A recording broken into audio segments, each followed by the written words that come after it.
Jesus at the center of it all. Jesus at the center of it all. Holy Spirit Ministries Indonesia merupakan suatu independen ministry yang dibangun di atas dasar Injil Kristus untuk mempersiapkan setiap orang Kristen dan seluruh isi rumahnya mengalami transformasi menjadi anggota keluarga Allah yang hidup dalam kasih karunia dan mencapai kesempurnaan hidup di dalam Kristus. Holy Spirit Ministries Indonesia bukan sebuah organisasi gereja atau bagian dari suatu denominasi, melainkan merupakan mitra pelaksana dan pelengkap bagi denominasi dan gereja Tuhan dalam melaksanakan dan menyelesaikan amanat agung Tuhan Yesus Kristus. Misi kami bersama Roh Kudus memberitakan Injil Kerajaan Allah sepenuhnya kepada bangsa-bangsa, mempersiapkan umat yang layak di hadapan Tuhan dan berkenan kepada Tuhan, serta memimpin mereka kepada kesempurnaan di dalam Kristus. Misi kami membantu setiap anggota dan seisi rumahnya untuk dapat bertekun dalam ajaran Kristus, bertekun dalam proses transformasi yang dikerjakan Roh Kudus, kemudian memperlengkapi anggota dengan kuasa dan keberanian untuk menjadi surat Kristus terbuka, mulai dari keluarga, masyarakat, hingga pada bangsa-bangsa. Holy Spirit Ministries Indonesia didirikan untuk melaksanakan dan menyelesaikan amanat agung Tuhan Yesus Kristus sebagaimana tertulis dalam Matius 28 ayat 18 hingga 20 menjelang kedatangan hari Tuhan yang dahsyat. Program kami meliputi Terminal 7, Spiritual Breakthrough, dan ruang lingkup pelayanan kami, Holy Spirit Gathering dan Fellowship, seminar, training, dan workshop, camp dan retreat, media networking, website, sosial media, radio dan TV, publishing, mission to school, kampus dan communities, outreach, community service, care for love. Untuk informasi dan pelayanan dapat menghubungi Holy Spirit Ministries Indonesia di Empowerment Center, Ruko 7CS Blok DF2, _27 Paramount Gading Serpong, Tangerang, atau The Breakthrough Center di Apple Tower, lantai 10, Central Park, Podomoro City, Jalan Es Parman, Jakarta. Atau hubungi 0818992296 atau kirimkan email Anda ke terminal7@holyspirit-ministries.org dan kunjungi website kami www.holyspirit-ministries.org. Holy Spirit Ministries Indonesia, equipping, empowering, transforming life for Christ. Shalom sahabat transformasi kekasih Kristus. Salah satu fenomena yang paling mengerikan dalam kehidupan kekristenan di penghujung zaman terakhir ini adalah ketika begitu banyak orang yang merasa dan menganggap dirinya sudah menjadi seorang Kristen dan merasa yakin dirinya sudah menjadi anak Allah. Tapi sesungguhnya di hadapan Tuhan mereka bukan siapa-siapa dan tidak bisa berbuat apa-apa. Di satu sisi mereka merasa sudah Kristen, di sisi lain mereka sendiri tidak hidup di dalam Kristus dan Kristus tidak tinggal di dalam mereka. Di sisi lain, mereka menganggap dirinya sudah menjadi pengikut Kristus, sudah menjadi murid Kristus. Bahkan mereka merasa dirinya sudah dipakai Tuhan menjadi hamba Kristus yang luar biasa. Tetapi sesungguhnya Tuhan tidak mengenal mereka seperti dikatakan dalam Matius 7 ayat 21-23. Bukan setiap orang yang berseru kepadaku, Tuhan, Tuhan, akan masuk ke dalam kerajaan surga, melainkan dia yang melakukan kehendak Bapa-Ku yang di sorga. Pada hari terakhir, banyak orang akan berseru kepadaku, Tuhan, Tuhan, bukankah kami bernubuat demi nama-Mu, dan mengusir setan demi nama-Mu, dan mengadakan banyak mukjizat demi nama-Mu juga? Pada waktu itulah aku akan berterus terang kepada mereka dan berkata, Aku tidak pernah mengenal kamu. Nyala daripadaku kamu sekalian pembuat kejahatan. Jangankan orang yang baru percaya atau baru menjadi Kristen, orang yang sudah lama menjadi Kristen dan dianggap orang bijaksana, bahkan orang Kristen yang sudah dipakai Tuhan saja masih bisa gagal masuk kerajaan surga. Seperti dikatakan di dalam Daniel 11 ayat yang ke-33 sampai 35, demikian firman Tuhan berkata, Dan orang-orang bijaksana di antara umat itu akan membuat banyak orang mengerti. Tetapi untuk beberapa waktu lamanya, mereka akan jatuh oleh karena pedang dan api, oleh karena ditawan dan dirampas. Sementara jatuh, mereka akan mendapat pertolongan sedikit dan banyak orang akan menggabungkan diri kepada mereka secara berpura-pura. Sebagian dari orang-orang bijaksana itu akan jatuh, supaya dengan demikian diadakan pengujian, penyaringan, dan pemurnian di antara mereka sampai pada akhir zaman. Sebab akhir zaman itu belum mencapai waktu yang telah ditetapkan. Ironisnya lagi, ada banyak orang yang menganggap dirinya sudah menjadi orang Kristen, otomatis menganggap dirinya sudah menjadi anak-anak Allah. Padahal dalam Roma 8 ayat yang ke-14 dengan sangat jelas sekali firman Tuhan berkata, semua orang yang dipimpin Roh Allah adalah anak Allah. Lalu di ayat selanjutnya dikatakan bahwa kalau kita telah menerima Roh Allah yang menjadikan kita anak Allah, maka kita layak berseru, ya Aba, ya Bapa. Dan kita juga disebut ahli waris yang berhak menerima janji-janji Allah dan dipermuliakan bersama-sama dengan Kristus. Sahabat transformasi kekasih Kristus, kalau kita simak dalam Roma 9 ayat yang ke-6 sampai 8, firman Tuhan berkata demikian. Akan tetapi firman Allah tidak mungkin gagal, sebab tidak semua orang yang berasal dari Israel adalah orang Israel. Dan juga tidak semua yang terhitung keturunan Abraham adalah anak Abraham. Tetapi yang berasal dari Ishak yang akan disebut keturunanmu. Artinya, bukan anak-anak menurut daging adalah anak-anak Allah, tetapi anak-anak perjanjian yang disebut keturunan yang benar. Kita bisa menjadi anak-anak Allah bukan karena kita telah memeluk agama Kristen. Dan yang melayakan kita menjadi anak Allah juga bukan semata-mata karena kita percaya Yesus anak Allah dan memilih Yesus sebagai Tuhan dan Juru Selamat kita. Juga bukan karena kita keturunan orang Kristen, lalu dengan sendirinya kita menjadi anak Allah. Melainkan firman Tuhan katakan kita bisa menjadi anak Allah, keturunan Abraham yang benar, semata-mata hanya karena kasih karunia Tuhan sendiri. Bukan karena kita layak, bukan karena kita baik, juga bukan karena terjadi kebetulan atau sudah nasib. Di dalam Yohanes 6 ayat yang ke-44 dikatakan bahwa kita bisa datang kepada Yesus karena ditarik oleh Bapa.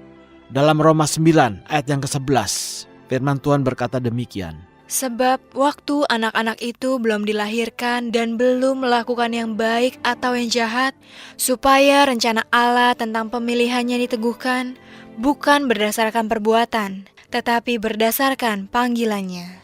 Lalu di ayat yang ke-18 firman-Nya berkata demikian. Jadi ia menaruh belas kasihan kepada siapa yang dikehendakinya, dan ia menegarkan hati siapa yang dikehendakinya. Karena itu kalau sekarang kita bisa menjadi anak-anak Allah, semata-mata itu hanya karena kasih karunia Allah. Jangan kita menyia-nyiakan, apalagi menyalahgunakan kasih karunia Allah hanya untuk perkara dunia yang sia-sia. Allah menghendaki supaya kita sungguh-sungguh menyadari bahwa sebagai anak Allah itu bukan sekedar bicara predikat atau status kita sebagai orang Kristen, tetapi sebagai orang-orang percaya yang oleh kasih karunia-Nya telah dipilih Tuhan menjadi anaknya, harus bisa menjadi anak-anaknya yang dapat dipercaya oleh Bapa. Bukan malah sebaliknya menyalahgunakan status anak Allah untuk hal-hal yang tidak membawa kita kepada hidup kekekalan di surga mulia. Apalagi hidup sembarangan dan menjadi serupa dengan dunia ini. Ingatlah bahwa sekalipun oleh kasih karunia-Nya kita sekarang sudah menjadi anak-anak Allah, bukan berarti kita sudah pasti aman dan otomatis pasti masuk kerajaan surga. Karena kita harus tetap berjuang, mempergunakan sisa hidup kita dengan bijaksana sampai garis akhir hidup kita selesai di dunia ini. Di dalam 1 Yohanes 3 ayat yang pertama sampai ketiga firman Tuhan berkata demikian. Lihatlah betapa besarnya kasih yang dikaruniakan Bapa kepada kita, sehingga kita disebut anak-anak Allah. Dan memang kita adalah anak-anak Allah. Karena itu, dunia tidak mengenal kita, sebab dunia tidak mengenal Dia. Saudara-saudaraku yang kekasih, sekarang kita adalah anak-anak Allah. Tetapi belum nyata apa keadaan kita kelak. Akan tetapi kita tahu bahwa apabila Kristus menyatakan dirinya, kita akan menjadi sama seperti Dia. Sebab kita akan melihat Dia dalam keadaannya yang sebenarnya. Setiap orang yang menaruh pengharapan itu kepadanya menyucikan diri sama seperti Dia yang adalah suci. Jadi firman Tuhan katakan bahwa sebagai anak Allah kita harus menjadi sama seperti Dia, sama seperti Kristus. Artinya kita harus memiliki hati seperti Kristus, karakter seperti Kristus, pikiran dan perasaan seperti Kristus, dan cara hidup seperti Kristus telah hidup. Kita tidak bisa lagi hidup sekedar hidup. Kita tidak bisa lagi menjadi anak Allah, sekedar anak Allah, apalagi menjadi serupa dengan dunia ini. Tetapi kita harus berusaha untuk bisa menjadi anak Allah yang serupa dengan gambar Kristus. Sahabat transformasi kekasih Kristus, untuk bisa menjadi anak-anak Allah seperti yang Tuhan kehendaki, kita harus berusaha dengan pertolongan Roh Kudus untuk kita bisa tetap tinggal di dalam Kristus dan Kristus tinggal di dalam kita. Kita bisa tetap tinggal di dalam Kristus kalau sungguh-sungguh memperhatikan hal-hal sebagai berikut. Yang pertama, kita sungguh-sungguh percaya akan kasih Allah kepada kita, sebagaimana dikatakan dalam 1 Yohanes 4 ayat yang ke-11 sampai 16. Saudara-saudaraku yang kekasih, jikalau Allah sedemikian mengasihi kita, maka haruslah kita juga saling mengasihi. Tidak ada seorang pun yang pernah melihat Allah. Jika kita saling mengasihi, Allah tetap di dalam kita, dan kasih-Nya sempurna di dalam kita. Demikianlah kita ketahui bahwa kita tetap berada di dalam Allah dan Dia di dalam kita. Ia telah mengaruniakan kita mendapat bagian dalam Roh-Nya, dan kami telah melihat dan bersaksi bahwa Bapa telah mengutus Anak-Nya menjadi juru selamat dunia. Barang siapa mengaku bahwa Yesus adalah Anak Allah, Allah tetap berada di dalam Dia dan Dia di dalam Allah. Kita telah mengenal dan telah percaya akan kasih Allah kepada kita. Allah adalah kasih, dan barang siapa tetap berada di dalam kasih, ia tetap berada di dalam Allah dan Allah di dalam Dia. Dan memberi hati kita sepenuhnya dipulihkan, disucikan oleh firman Tuhan dan Roh Kudus-Nya, dikuduskan, bahkan ditahirkan, hingga kita bisa memperoleh hati yang baru, yang taat dan setia kepada segala perintah Tuhan. Kemudian kita memberi diri kita untuk terus-menerus dibaharui dari sehari ke sehari oleh Roh Kudus. Hal kedua yang perlu kita perhatikan supaya kita bisa tetap tinggal di dalam Kristus, kita harus sungguh-sungguh mengenal Kristus dengan benar dan mengasihi sesuai dengan perintah yang diberikan Kristus kepada kita. Yang ketiga, kita sungguh-sungguh hidup di dalam kekudusan, kesucian dan kesalehan. Hidup sepenuhnya dalam kebenaran dan tidak lagi berbuat dosa. Dan kita harus mengenakan manusia baru sepenuhnya di dalam Kristus. Hal keempat, supaya kita bisa tinggal di dalam Kristus, kita harus sungguh-sungguh bertekun dalam iman Kristus yang berakar, bertumbuh dan dibangun di atas dasar Kristus. Serta bertekun mengikuti ajaran yang sehat, yaitu tetap di dalam ajaran Kristus. Hal yang kelima, yang perlu kita perhatikan supaya kita bisa tetap tinggal di dalam Kristus, kita harus lebih sungguh-sungguh lagi hidup berkenan kepada Tuhan. Di dalam 1 Tesalonika 4 ayat yang pertama. Akhirnya saudara-saudara, kami minta dan nasihatkan kamu dalam Tuhan Yesus. Kamu telah mendengar dari kami bagaimana kamu harus hidup supaya berkenan kepada Allah. Hal itu memang telah kamu turuti, tetapi baiklah kamu melakukannya lebih bersungguh-sungguh lagi. Hal keenam yang perlu kita perhatikan supaya kita bisa tetap tinggal di dalam Kristus, kita sungguh-sungguh menjadikan Yesus sebagai Tuhan dan Kristus dalam hidup kita. Dalam 1 Petrus 3 ayat ke-15, firman Tuhan berkata demikian. Tetapi kuduskanlah Kristus di dalam hatimu sebagai Tuhan, dan siap sedialah pada segala waktu untuk memberi pertanggungan jawab kepada tiap-tiap orang yang meminta pertanggungan jawab dari kamu tentang pengharapan yang ada padamu, tetapi haruslah dengan lemah lembut dan hormat. Sahabat transformasi kekasih Kristus, hal ketujuh yang perlu kita perhatikan supaya kita bisa tetap tinggal di dalam Kristus adalah kita sungguh-sungguh hidup sesuai dengan kehendak Allah. Di dalam 1 Tesalonika 2 ayat yang ke-11 dan 12, demikian dikatakan. Kamu tahu betapa kami seperti bapa terhadap anak-anaknya, telah menasihati kamu dan menguatkan hatimu seorang demi seorang, dan meminta dengan sangat supaya kamu hidup sesuai dengan kehendak Allah yang memanggil kamu ke dalam kerajaan dan kemuliaannya. Jadi Tuhan menghendaki supaya kita hidup sepenuhnya untuk Kristus dan hidup oleh Roh, dipimpin oleh Roh Kudus, serta senantiasa kepenuhan Roh Kudus. Di dalam 1 Yohanes 2 ayat yang ke-27, firman Tuhan berkata demikian. Sebab di dalam diri kamu tetap ada pengurapan yang telah kamu terima daripadanya. Karena itu, tidak perlu kamu diajar oleh orang lain. Tetapi, sebagaimana pengurapannya mengajar kamu tentang segala sesuatu, dan pengajarannya itu benar, tidak dusta, dan sebagaimana ia dahulu telah mengajar kamu, demikianlah hendaknya kamu tetap tinggal di dalam Dia.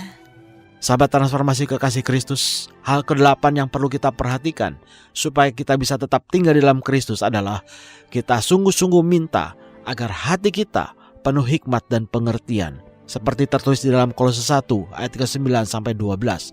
Dan jangan kita menjadi serupa dengan dunia ini, tetapi berubahlah oleh pembaruan budimu, sehingga kita bisa membedakan manakah kehendak Allah, apa yang baik, yang berkenan kepada Allah, dan yang sempurna.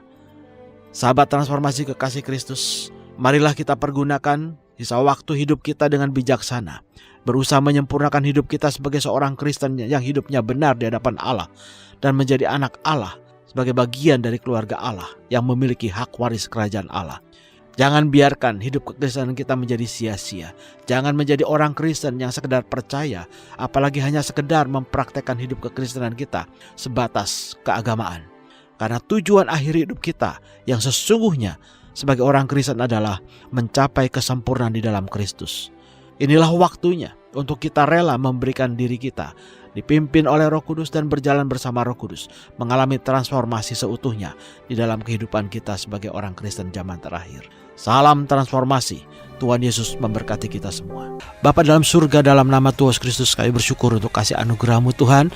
Apa yang Tuhan ajarkan pada malam hari ini, biarlah boleh itu menjadi kekuatan yang baru bagi kami, membawa satu pembaruan di dalam pola pikir kami, sehingga kami tidak lagi hidup sekedar hidup, kami tidak lagi menjalankan kekristenan kami hanya sekedar menjalankan praktek keagamaan, tetapi kami bisa kembali sungguh-sungguh hidup di dalam kasih karunia Tuhan. Kami bisa hidup sebagai anak-anak Allah yang sejati, hidup sebagai manusia baru yang seutuhnya di dalam Kristus, supaya Kristus bisa tinggal di dalam kami dan kami tinggal di dalam Kristus. Inilah kerinduan kami umat-Mu Tuhan. Sebab itu bawa kami terus berjalan dalam perkenanan-Mu Tuhan. Ajarkan kami terus jalan-jalan-Mu Tuhan. Tuntun kami Tuhan, supaya kami bisa mencapai kesempurnaan di dalam Kristus. Di dalam nama Tuhan Yesus Kristus, kami minta Tuhan anugerahkan pengurapan Roh Kudus-Mu dan kuat kuasa-Mu yang tidak terbatas atas setiap kami. Penuhi kami dengan Roh-Mu Tuhan, supaya kami bisa hidup dipimpin oleh Roh dan menjadi anak-anak Allah yang memiliki hak waris kerajaan Allah. Di dalam nama Tuhan Yesus Kristus kami berdoa. Amin.